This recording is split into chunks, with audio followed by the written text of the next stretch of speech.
Nous voici donc aujourd'hui, continuons donc ce cours sur les aliments, d'avoir fait beaucoup d'exercices. Donc sur les aliments, la suite, nous avons dit qu'il y avait donc 4 aliments organiques. Il y avait les lipides, les protéines, les glucides, et nous on parlait des vitamines. Alors les vitamines, c'était donc ce que nous avons défini comme les vitamines. Nous avons dit que les vitamines étaient des substances non synthétisables directement par l'organisme, mais qui agissaient à faible dose, mais qui sont indispensables au bon fonctionnement de l'organisme. Et on avait dit que les vitamines, on pouvait les trouver, c'est les vitamines, ce sont des substances organiques, donc d'origine animale et végétale. Alors, l'absence des vitamines de l'alimentation donnait ce qu'on appelle une avitaminose. Alors, quand on a beaucoup aussi, on a ce qu'on appelle une vitaminose. Donc, un peu de... Nous avons vu comment les chercheurs, les grands médecins, les chimistes, donc les grands médecins comme Takaki et N.G. Kamen, qui sont, pour le premier c'est un japonais, le deuxième c'est un hollandais, et comment ils ont soupçonné le régime alimentaire riche en riz, une maladie qu'on appelait le beriberi. Caractérisé par 2 formes. Il y avait la forme paralytique et la forme édémateuse. Alors, comment donc ces chercheurs ont pu faire? Ils ont donc vu que les prisonniers nourrissaient donc du riz et étaient donc atteints du beriberi. Alors, et après, ils ont fait des recherches. Ils ont trouvé que le riz qu'ils consommaient était décortiqué. Donc, on avait enlevé l'enveloppe. Et que ce soit les prisonniers étaient atteints de beriberi, que ce soit même les volailles qui allaient manger ce riz dans la poubelle étaient aussi atteints de beriberi. Alors, qu'est-ce qu'ils vont donc faire? Ils vont soupçonner donc que ce riz-là donne cette maladie.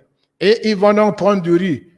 Ils vont prendre donc les coques de riz, ils vont prendre donc cette poussière qu'ils vont aménager, qu'ils appellent par le sang.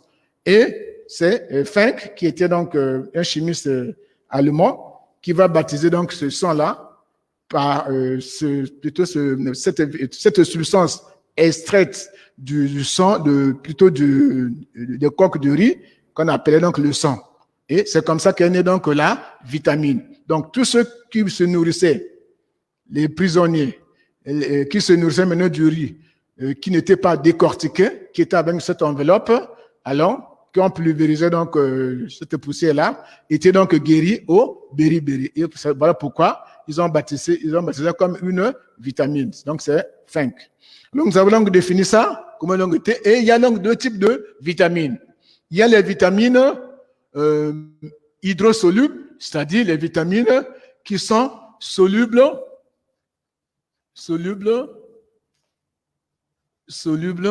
dans l'eau. Voilà. Dans l'eau. On dit hydro, qui vient de l'eau. Et il y a les vitamines liposolubles, donc les vitamines qui sont solubles dans les lipides. Ça vient du mot lipo, les lipides. Voilà. Donc il y a 2 sortes de vitamines. Les vitamines hydrosolubles et les vitamines liposolubles. Alors donc de ces vitamines, nous avons donc ces vitamines. Alors nous allons les citer, donc dans le vous avez là-bas, vous allez voir comment sont ces vitamines, comment ces vitamines ont été classées et comment on les retrouvait dans quel type d'aliments. Alors, donc ici, nous avons la première vitamine, c'est la vitamine B1, hydrosoluble. Vous avez la vitamine, on va abréger, vitamine B1, vitamine B2, vitamine PP, vitamine C. Voilà donc ces vitamines qu'on trouvait qui sont solubles dans l'eau. Donc vitamine B1, vitamine B2, vitamine PP et vitamine C. On peut peut-être en avoir d'autres s'il faut.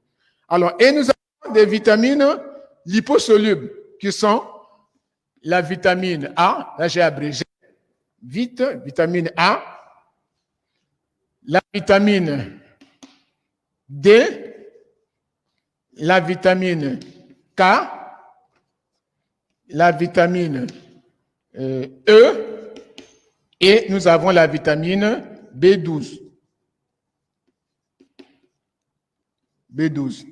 Alors, dans notre cours là-bas, nous avons pu montrer comment on peut trouver donc ces vitamines. Alors, la vitamine B1, c'est une vitamine anti-beriberi, c'est ça qu'on a aussi, anti-beriberi. Beriberi. Alors, on peut aussi l'appeler c'est une vitamine anti-néphrétique. C'est une vitamine qui fait donc bien fonctionner le système nerveux. Nous avons la vitamine B2, c'est une vitamine de croissance. De croissance. Une PP, c'est une vitamine antipélagreuse. Antipélagreuse. Pélagreuse. Voilà. Et nous avons la vitamine C, la vitamine antiscorbute. Antiscorbutique. Voilà. Alors, la vitamine A, c'est la vitamine de croissance. Donc, de croissance. Comme la vitamine B. Vous avez la vitamine D, nous avons vu ça lorsqu'on a étudié les autres. Rachitique contre le rachitisme. Vous connaissez le rachitisme anti-rachitique. Voilà. Rachitique. Très bien. Alors, vous avez les vitamines K, c'est les vitamines hémorragiques. Les vitamines contre l'hémorragie. Anti-hémorragie. Et vous avez les vitamines E, c'est la vitamine de reproduction. Cette vitamine, quand elle manque, la reproduction n'est pas normale. Il doit exister. Et vous avez la vitamine B12, c'est la vitamine anti-anémique. Donc, contre l'anémie. Alors donc, voilà donc ces deux vitamines. Alors la vitamine B1, donc vous écrivez, petit a, les vitamines, petit 3 nous avons dit, les différents types de vitamines. Petit a, les vitamines hydrosolubles. Les vitamines, vous écrivez, les vitamines hydrosolubles sont les vitamines qui sont solubles dans l'eau. Les vitamines hydrosolubles sont les vitamines qui sont solubles dans l'eau. On note la vitamine B1, la vitamine B2, la vitamine PP, la vitamine C. Alors, on arrive à petit b, les vitamines liposolubles. Vous écrivez, ce sont des vitamines qui sont solubles dans les lipides. Les vitamines liposolubles, définition, ce sont des vitamines qui sont solubles dans les lipides. On note la vitamine A, la vitamine D, la vitamine K, la vitamine E, la vitamine B12, etc. Alors donc, voici donc ces différents types de vitamines. Alors, nous pouvons les trouver dans différents types d'aliments. Je prends peut-être la vitamine AA. On peut la trouver, B1 par exemple, on peut la trouver dans les plantules, les jeunes plantes, les plantules, dans des graisses, dans les légumes frais, complets, dans le petit pois, dans les haricots, dans les lentilles. Alors, la vitamine B2, je pense que ça, B2, oui, nous avons donc parlé de B2 ici. On peut le trouver donc dans différents types d'aliments aussi. La vitamine C, on peut trouver donc dans les fruits acides, dans les légumes, dans les huîtres, aussi dans les citrons, tout ce qui est acide. Alors, vous avez donc les vitamines P, PP, c'est la vitamine antipélagreuse. La pélagreuse, c'est une maladie qui est causée par des lésions cutanées. C'est aussi une vitamine qui agit dans le bon fonctionnement du système nerveux. Alors, vous avez donc PP, comme où on trouve cette vitamine? Dans les muscles, dans le foie, dans le lait, dans la levure, dans le beurre. Alors, la vitamine, dans d'autres ici, je pense qu'on peut de l'autre côté, les vitamines donc liposolubles, la vitamine A, c'est la vitamine donc, de croissance, nous avons dit ça. La vitamine anti-rachitique, nous avons vu ça, on trouvait ça dans différents types d'aliments, le beurre, voilà, ainsi de suite. Alors, la vitamine anti-hémorragie, donc, qui est contre l'hémorragie, vitamine K, donc, vitamine E, c'est la vitamine de reproduction. Lorsque cette l'organisme, la reproduction, hein, ça va être un peu plus compliqué. Et vous avez la vitamine B12, anémique. Toutes ces vitamines, vous avez dans le cours que je vous ai donné, sur une manière un peu laconique, lapidaire. Alors, vous avez donc toutes ces vitamines qu'il faut retrouver un peu ça. Alors, la vitamine A, elle est très importante. Nous avons parlé de l'azérophthalmie, qui était donc l'œil sec. Voilà. Donc, si vous manquez de la vitamine A, elle peut vous donner une maladie qu'on appelle l'azérophthalmie. Vous avez vu ça? Quand on étudie l'œil. Alors, c'est une maladie qui est causée par donc l'œil sec. Vous avez vu ça? Œil sec. Sec. Ça veut dire qu'il y a capacité de l'œil. Voilà.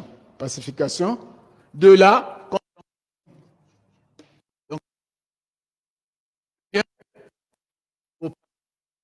La conjonctive, c'est quoi? C'est la continuité de notre peau au niveau de l'œil. Et lorsque la conjonctive est lésée, est infectée, alors il donne une maladie qu'on appelle la conjonctivite. Donc, l'insuffisance de cette vitamine-là, alors entraîne ce qu'on appelle la zérophthalmie. Nous avons vu ça lorsqu'on étudie œil sec aux pacifications de la conjonctive. Voilà donc un peu sur les vitamines. Alors, une manière un peu succincte. Alors, nous allons passer donc à l'hygiène alimentaire. Ces aliments que nous avons vus, les lipides, les protéines, les glucides, les vitamines. Quel est leur rôle dans notre organisme? Nous avons dit le régime, donc nous avons dit hygiène alimentaire.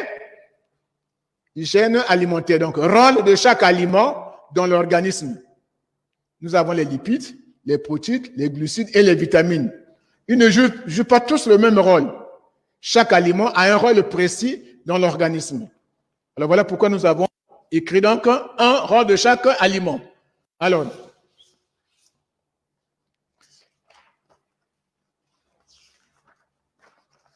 voilà.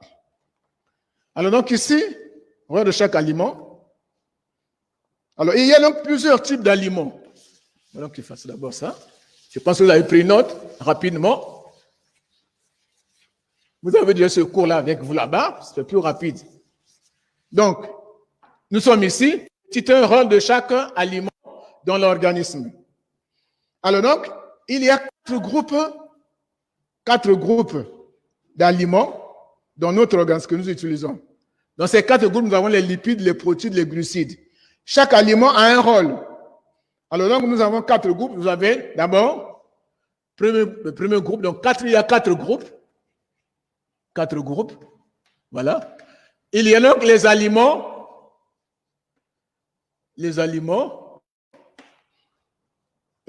qui sont les aliments de construction ou encore les aliments plastiques. Donc les aliments plastiques, on appelle plastique ou de construction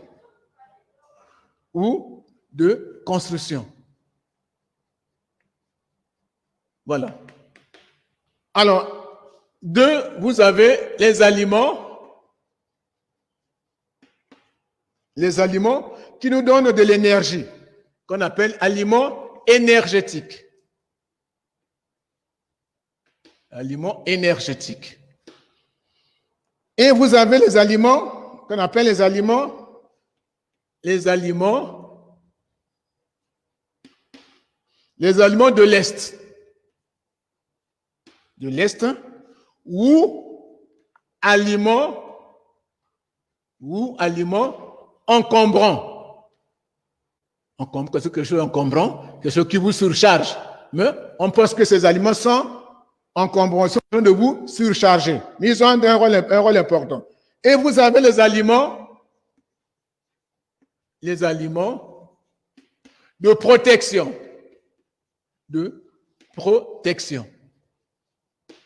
Voilà, donc il y a 4 types d'aliments. Plastiques ou de construction, les aliments énergétiques, les aliments de l'Est ou aliments encombrants et les aliments de protection. Alors donc, si nous mettons petit a donc ici, nous mettons là, petit a, les aliments plastiques ou de construction. Alors, ces aliments sont les aliments qui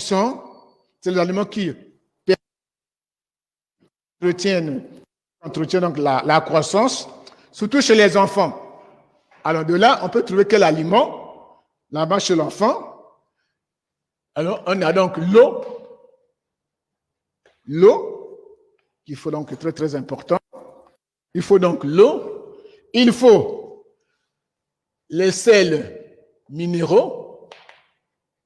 Les sels minéraux, alors je vais écrire ça en bleu pour que vous compreniez. L'eau, les sels minéraux, et vous avez aussi les protides. Les protides. Donc, petit a, vous écrivez les aliments plastiques ou de construction. Alors, quel est le rôle? Donc, ils assurent l'entretien et la croissance chez les enfants. L'eau, les sels minéraux, les protides. Ils assurent la croissance chez les enfants. Reconstituent les tissus usés. Ça veut dire que les tissus en voie de disparition. Les tissus qui disparaissent, qui deviennent les tissus qui deviennent très vieux, et les tissus là doivent être remplacés. Alors, ce sont l'eau, les sels minéraux, et les protides. Voilà donc ce qu'on appelle aliments de construction ou aliments plastiques. Alors, après nous passons aux aliments énergétiques, les aliments qui nous donnent de l'énergie. Alors, ça dit qu'il est énergétique. Qu'est-ce qu'ils font? Ils nous fournissent de l'énergie et ils nous fournissent aussi de la chaleur. Alors, donc, une donne l'énergie. On peut donc mettre ici. C'est petit donc B. Petit B. Les aliments énergétiques. Alors, donc, ils nous donnent la chaleur et l'énergie. Alors, ces aliments, c'est lesquels?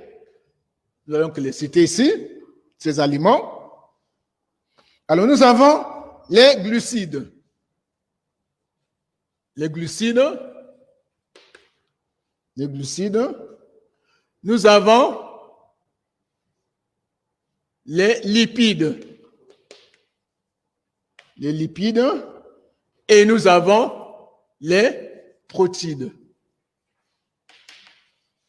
Voici ces aliments qui nous donnent la chaleur et l'énergie. Ici, c'est les aliments qui donnent la construction et l'entretien des cellules usées. L'eau et ainsi de suite. Ici, les glucides, les lipides, les protides. Alors, les glucides donnent de l'énergie. Donc, on revient par ici. Les glucides, c'est de l'énergie. Alors, les lipides, donc tout ce que nous mangeons, tout ce qui est gras, donne l'énergie. L'énergie plus la chaleur. C'est très important. Vous voyez, les personnes qui sont un peu gros, et souvent, ils ont de la chaleur. Même quand il fait frais, ils ont de la chaleur parce que ce sont ces aliments-là qui donnent cette capacité-là. Alors, les protéines aussi, les protéines donnent aussi la même chose. Les protéines donnent, ils produisent donc l'énergie, et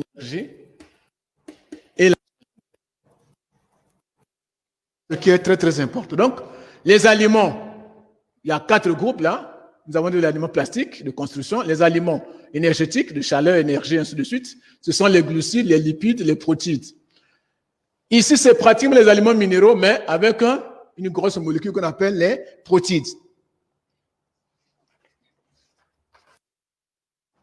Alors, petit c, les aliments de l'Est. Nous avons petit c, donc ici, petit c, les aliments de l'Est ou aliments encombrants. C'est-à-dire que les aliments, au fait, qui ne pèsent pas, mais on ne trouve qu'eux, ils sont là pour... ils encombrent seulement pour rien. Alors, mais c'est des aliments qui sont très importants aussi. Donc, alors, la plupart, c'est quoi? Nous avons parlé des glucides ici, qui étaient constitués par des sucres et par les féculents, donc qu'on appelait par la cellulose. Donc ici, vous avez ce qu'on appelle la cellulose. Donc, ces aliments ici, nous prenons ici donc la cellulose. Cellulose. Voilà. Donc, cet aliment, c'est la cellulose. Féculent qui est non digestible. Féculent non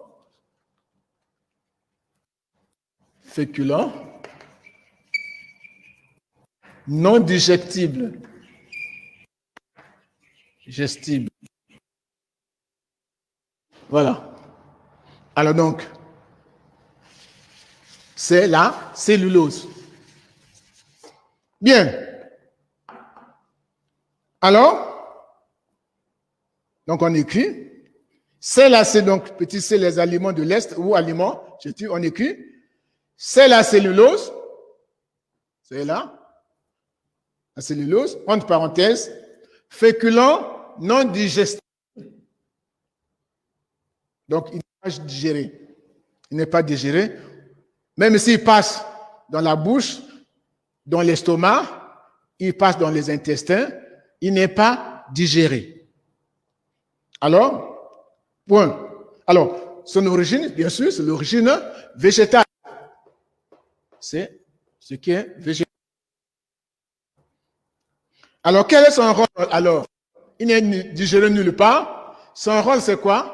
Son rôle, c'est de balayer partout où il passe, surtout les intestins. Donc, la cellulose constitue le balai intestinal. Il balaye donc l'intestin. Alors, c'est-à-dire, elle favorise l'évacuation des déchets. La cellulose constitue le balai intestinal, c'est-à-dire, elle favorise l'évacuation des déchets et lutte contre la constipation. Et lutte contre la constipation. Alors, la constipation, c'est pas comme en portugais, la constipation, c'est le rhume. Mais ici, la constipation, c'est le fait de ne pas faire les selles d'une manière normale. Alors, la cellulose vient pour balayer tout ça. Alors, pourquoi quand vous faites au moins 3-4 jours, ne faites pas les selles, et que le ventre bourdonne. Alors, on vous demande de manger tout ce qui est comme un fruit. Alors, et souvent, quand vous mangez les légumes, alors les légumes ont de la cellulose. Cette cellulose-là, son rôle, c'est de venir balayer. Alors, on pense que cet aliment est encombrant, mais il ne donne pas trop de on n'est pas trop gros. On dit qu'on est leste, ça ne pèse même pas, mais il est encombrant, mais très important. Donc, vous devez éviter la constipation. Vous savez, quand vous avez constipé, à tout moment, vous faites les selles difficilement, alors ça peut vous emmener à des maladies hémorroïdaires, donc des hémorroïdes. C'est ça. On mange tout ce qui est sec. Non, il faut manger aussi les légumes pour avoir cette cellulose. Regardez le sac que nous mangeons. Vous buvez de l'eau, des légumes, et balayez tout ce que vous avez. Et après, vous vous sentez à l'aise. Voilà donc. Alors, après, vous avez les aliments de protection.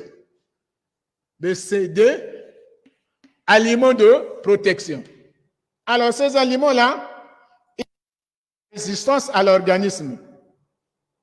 Alors, pour la lutte contre les maladies, ces aliments, c'est quoi? Ce sont les... Alors, on va donc prendre une autre couleur pour que vous ayez un peu ceci. Alors, ces aliments, c'est les vitamines. C'est les vitamines qui sont les aliments de protection. Regardez, lorsque vous étiez malade, vous avez le palu, on vous donne un médicament contre le palu, on vous donne un médicament contre ces microbes-là, on vous donne un antibiotique pour éviter la multiplication donc, de ce microbe et vitamines, parce que le corps n'était plus bien protégé. Et on doit vous donner les vitamines que nous avons. Et comment les vitamines sont très, très, très, très importantes. Elles sont très importantes plutôt. Alors donc, notez bien, on va faire donc une remarque. Alors, je pourrais faire la remarque là avant, mais je préfère la faire ici. C'est pour vous permettre un peu de vent, on n'est jamais trop tard. Alors donc, nous avons vu ça dans les os. Donc, pour la formation, premier tiret, pour la formation, ça n'a rien à voir, mais c'est important. Pour la formation des os et des dents,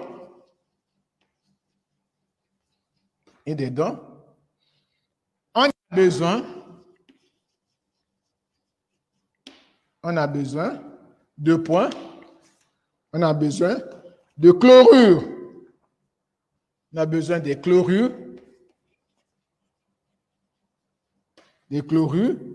on a besoin des carbonates, on a besoin des phosphates, nous avons vu ça, des phosphates, de calcium, bien sûr. Voilà. Alors, pour la formation, donc, on a ceci. Alors, et on a besoin aussi, alors, on se tire la ligne. On a besoin du fer, entre parenthèses, F, de 2, dans la fabrication, on va en arriver, dans la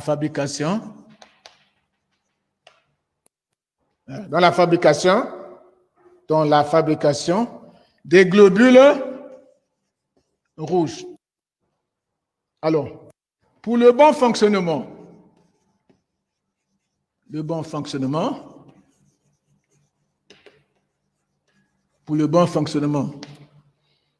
du cœur, on a besoin des concentrations.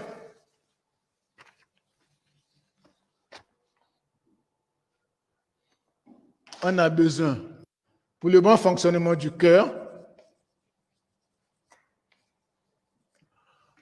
on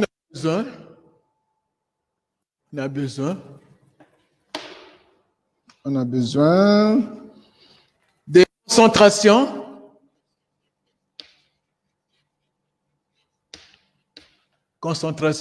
constantes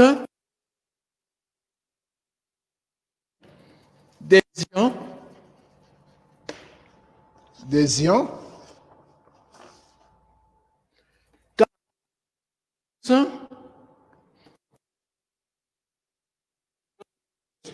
d'une part, et on a besoin aussi des ions calcium plus de l'autre part.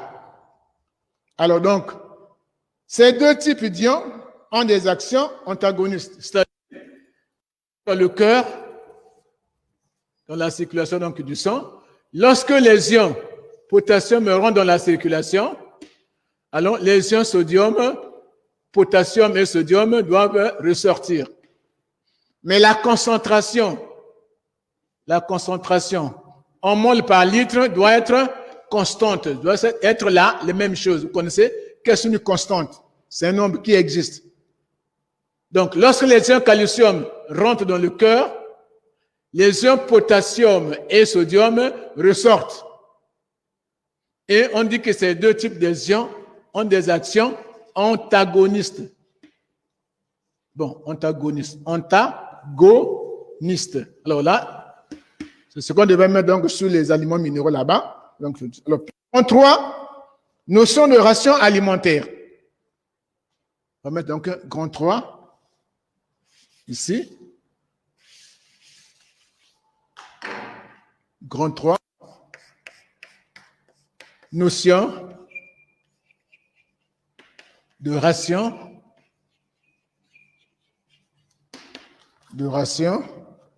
alimentaire. Alors, qu'est-ce que ça veut dire, ration alimentaire? Voilà. Alors, petit 1, définition.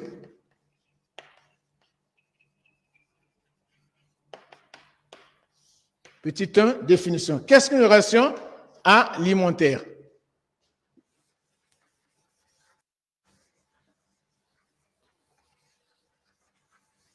Alors, qu'est-ce qu'une ration alimentaire? Alors, c'est la quantité d'aliments, on écrit ça, la quantité d'aliments, c'est la quantité d'aliments que tu dois consommer en 4 heures. C'est la quantité d'aliments qu'un individu doit consommer en 24 heures pour maintenir son poids, sa santé. Quantité d'aliments qu'un individu doit maintenir en 24 heures pour maintenir son poids et sa santé. Notez bien, pour se rendre compte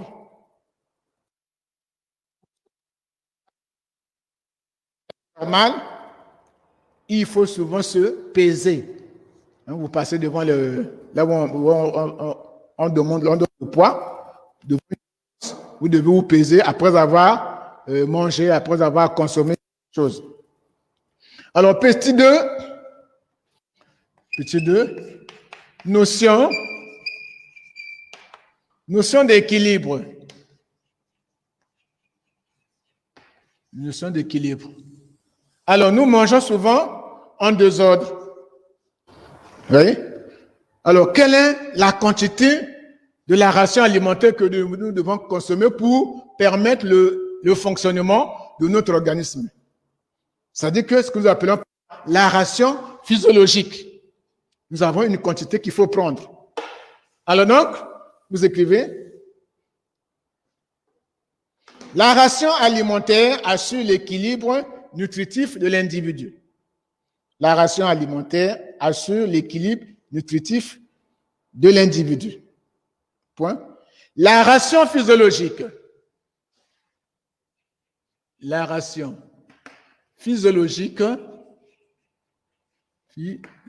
c'est-à-dire que la ration qui permet au fonctionnement de notre organisme. D'un homme, la ration physiologique d'un homme est de